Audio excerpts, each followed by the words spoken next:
Hi, everybody. I am Francesco Suman, a scientific journalist, and I am here with Judit Gervain, full professor at the Department of Developmental and Social Psychology at the University of Padova, and her whole research group. Hi, everybody. Hi.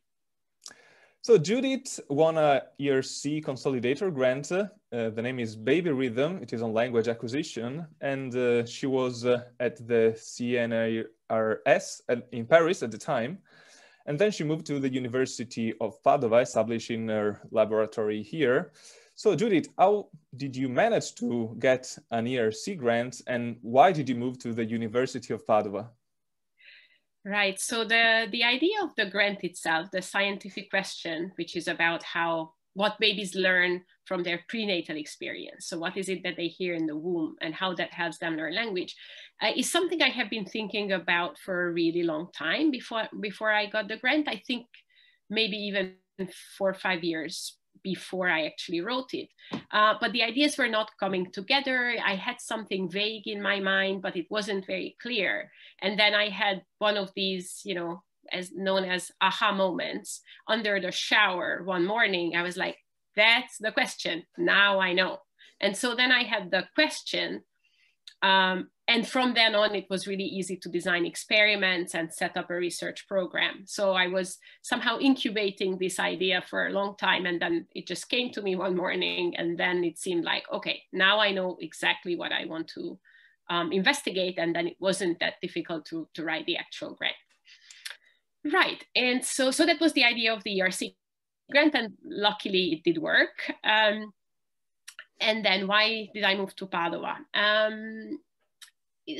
The reasons were mostly personal, cultural. So I am not French, but I lived in France for a long time. And for many different reasons, family reasons and cultural reasons, I just found that it was no longer a good fit at different levels.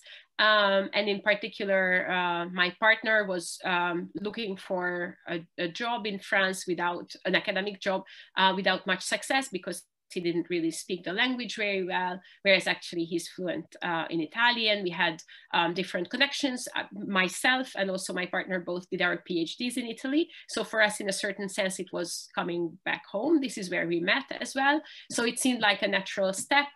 We reached out, and the University of Padova was really open to internationalizing the university. So they were very happy to find people who come from abroad, and they were very helpful in helping with the transition of the grant itself. So they were very efficient in setting up or helping to set up the procedure. So it looked like it was going to be a good match. Yeah, so personal reasons always match with or interact at least with scientific motivations. So Judith, you have 3 postdocs and 1 PhD student.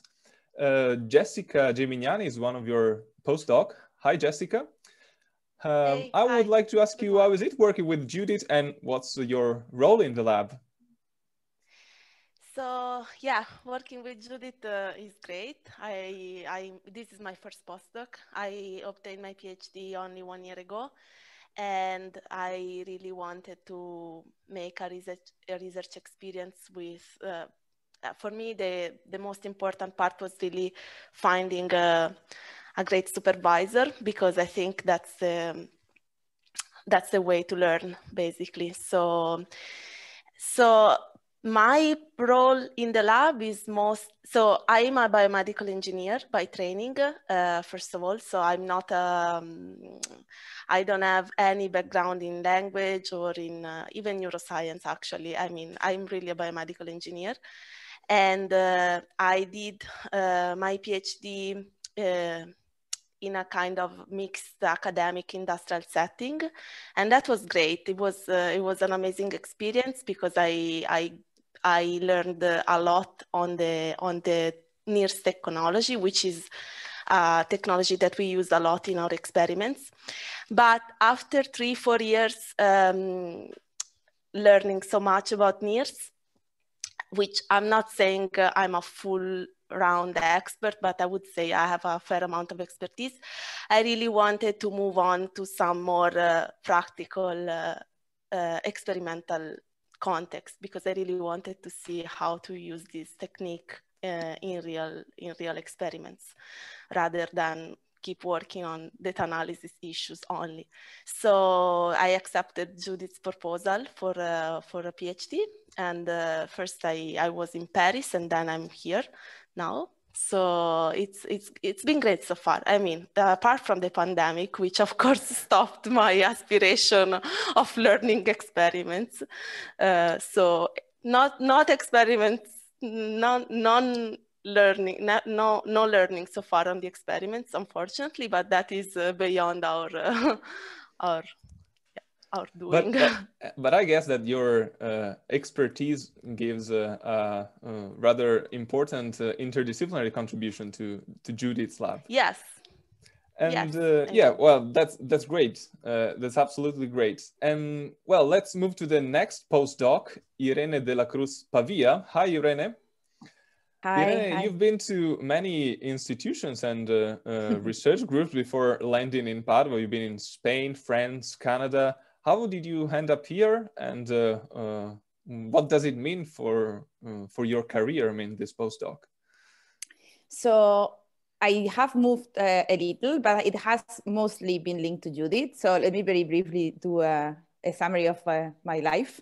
So I did my PhD in Spain, in the Basque Country, and there I am a linguist by training. And so there I was doing my PhD on adult bilinguals. And so I happened to start working on some of the topics that Judith had worked on during her PhD and afterwards with adults. And so at that time, we got to know each other because we reached out to her. And so she was very helpful. She was great. She came, we met, and then we liked each other. And so we decided to aim for postdocs together so that I would go with her. And so because she's generous, she offered me to apply for a Marie Curie to go away to Canada, if I got it, of course. And so she put me in touch with Janet Worker, who she did her postdoc with years ago. And so I was lucky, I got the Marie Curie. And so I got to go to Canada for a couple of years with the Marie Curie that then allowed me to come back to France for 1 year to join Judith. So this whole Marie Curie was managed or supervised on the top from Judith already. And so after those 3 years of the Marie Curie, I just simply couldn't go away, and so I stayed. So the idea is that while I had done adult testing in my PhD, I was really fascinated by infant work. And so that's what I gained with Janet and Judith, and that's what kept me completely interested in this work. And so now I do both of them at the same time, adults and infants. And so when Judith moved to Padova, I, of course, followed her.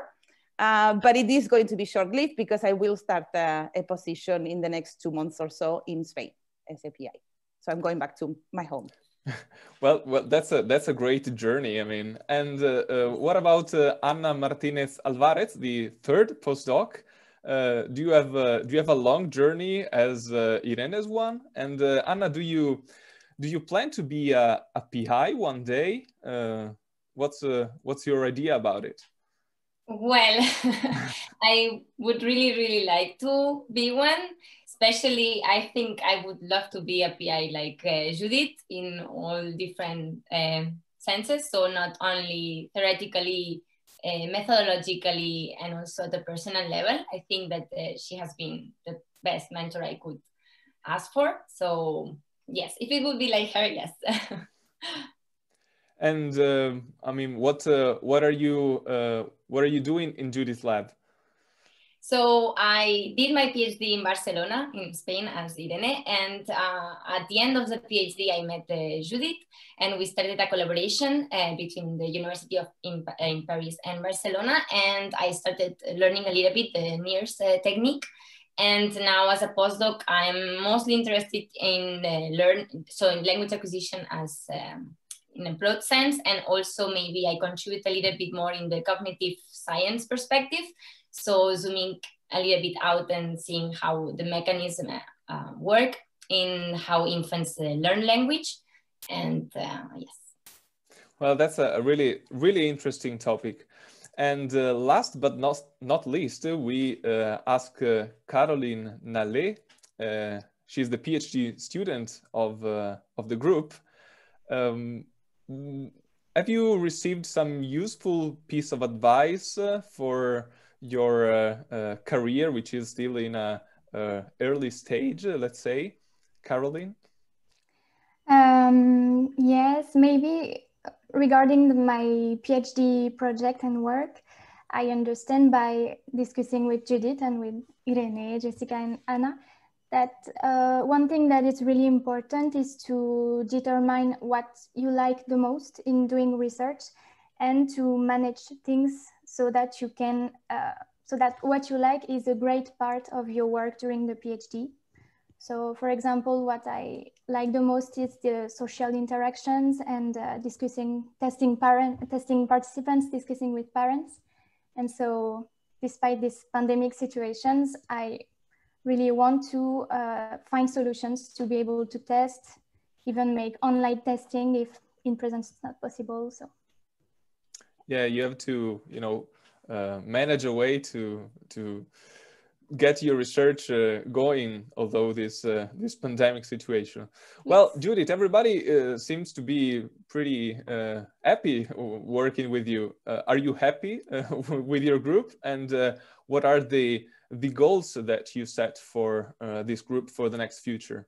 Yeah, so how could I not be happy? They're really wonderful. So as you could hear, we are really different people from different backgrounds, different countries, and different levels of seniority or different advancement in careers. But that is actually what makes it nice. It's very complementary. And as also maybe was apparent from everybody's words, I think I never made an open call in the sense that I had no sort of, feeling or preferred candidate for who I would like to get the job. That is, because our field is small, or I just maybe am too, I don't know, emotional. I like to seek out people that I like.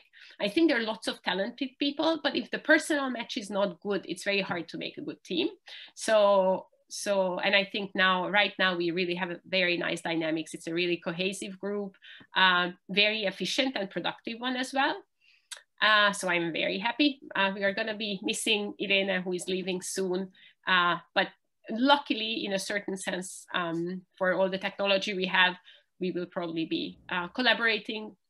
And so as goals, it really is at the scientific level to sort of complete the project or the proposal that I set out in my ERC grant. So I'm very, very curious to understand how prenatal experience contributes to language learning in babies, and in general, just to understand more about how very, very young babies learn language. At the personal level, I very much would like to see all members of my group advance in their careers. And so for those who would like to stay in academia, get a job, or at least a new postdoc, a new grant or something of the sort. But I also had in the past, and maybe we'll have in the future, other members of the group who go on and do either applied work, clinical work, or something completely different. And I'm also very happy with that, actually. So as much as I think academia is wonderful, it is getting to be an increasingly difficult job in a certain sense, with fewer resources, fewer jobs. And so I'm very happy to just, learn from others, and also train them for them to go out in the world and do other things. But so for now, the sort of immediate goal is really to establish ourselves at the University of Padova, build a lab really physically, sort of the experimental setups, and then contribute to the work of the department, of the baby lab, try and reach out to as many parents and families as possible so that they come with their babies and we can do studies together and understand more about language development. Well, it's been a real pleasure talking with you, and I think you are really lucky having such a cohesive group. And what can I say? Best wishes, and thanks everybody. Thank you. Thank you. Thank you.